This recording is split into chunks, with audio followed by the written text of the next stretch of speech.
jumping right back in, we are with Robert Drake, the pastor at Moorhead Presbyterian Church. Hello, Pastor Drake. Hello. Fascinating guy. So much to talk about. So little time. Have we are even running up. scratched the surface? We have not. Yeah. But I want to keep with the format. So I want to be short because I want to move to the FAQ and the favorites. I can't wait. I'm very excited for that too. But I want to know fresh because I kind of teased you on the beginning of it what I was going to talk about, and I am really curious about this. So fresh is more of a forward-looking. People who are watching just the fresh segment on YouTube are used to this is going to be all forward-looking. So what I want to know for a pastor. What is the forward-looking? So, what's the future for a pastor as far as what are your plans? Is it just to continue grow? What's the end goal? Is there another level of power that you can ascend to? Like if you're in a Catholic situation, you could eventually be sure, right. There's all these different rungs of the ladder. Yeah. Are you at the top of your ladder, or what would be the next, or do you even want to move up on the ladder? What is Pastor Drake's vision for the future? Where are you going, man? What do you want to do with this life? For your radio audience, when Conrad asked me this question, I took off my hat and I was like, I threw up my arms and I leaned back in my chair like, oh my gosh, where do I go with that? But we only have 4 minutes to talk about it. 4 minutes, okay. Okay. Presbyterians, all Protestants, there's no pope. Okay. Each of these Protestant denominations has a different internal structure. Yes.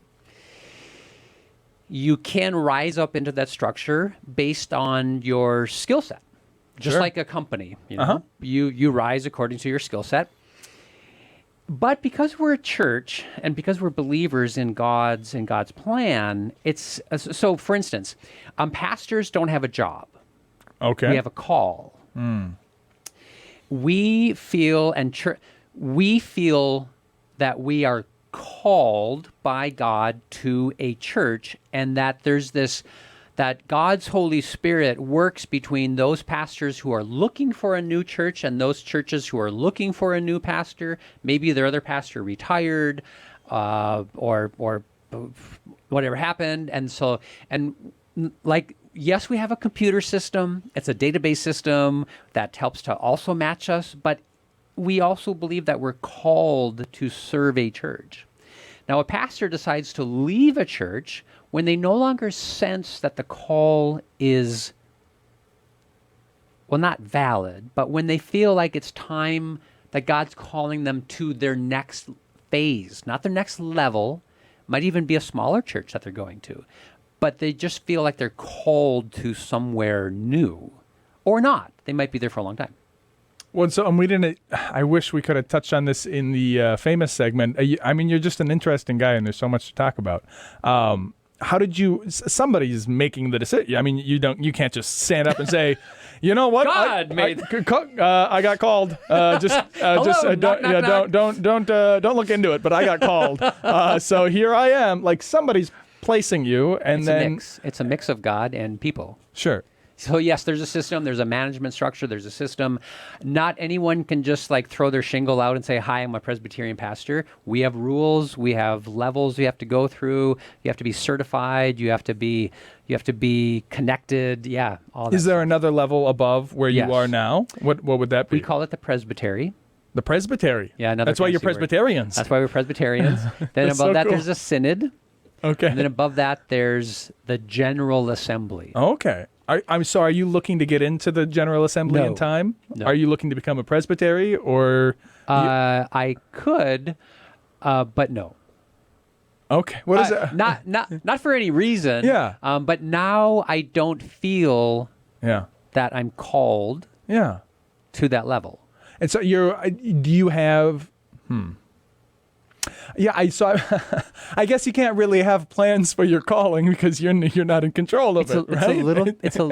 It's both. You can't. It's not really a calling if you're planning. Okay, I'm planning on God to call me. Yes. Okay. That doesn't. Do you?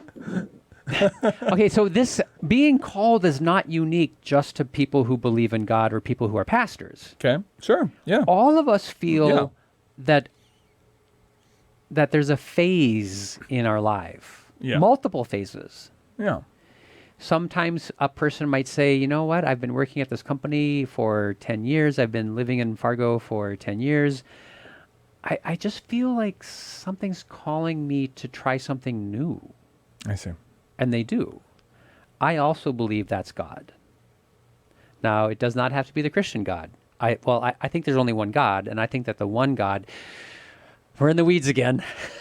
You're good. My own personal faith Yeah. is that there is only one God, and that God is Jewish and Muslim and Native American and Hindu and Christian and conservative and liberal and just everything. Okay. That has a name. It's called Universalist. Yeah. I am not that. Yeah. Because I cannot be. Okay. Why can't you be universalist? Because we also maintain some sort of a firm belief that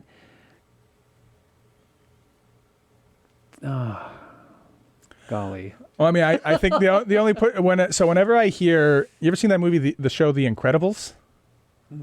The Incredibles. It's a cartoon, a No. children's I don't cartoon. have There's kids, one. so There's one really great. It's still great to watch. I mean, you're a little older than I am, I suppose, from the '70s. I watched it when I was a kid. And there's I'm a lot older than you. there's one line where he says, and then when everybody's super, no one will be. And that's always just kind of struck with me, right? So when the point of distinguishment is to discriminate between what things are and are not, right? Yeah. So do you have anything to, I mean... That's basically it. Yeah. Like your disagreement with the Universalists? Or... Not much. Yeah. Not much of a disagreement with Universalists. Okay. Yeah.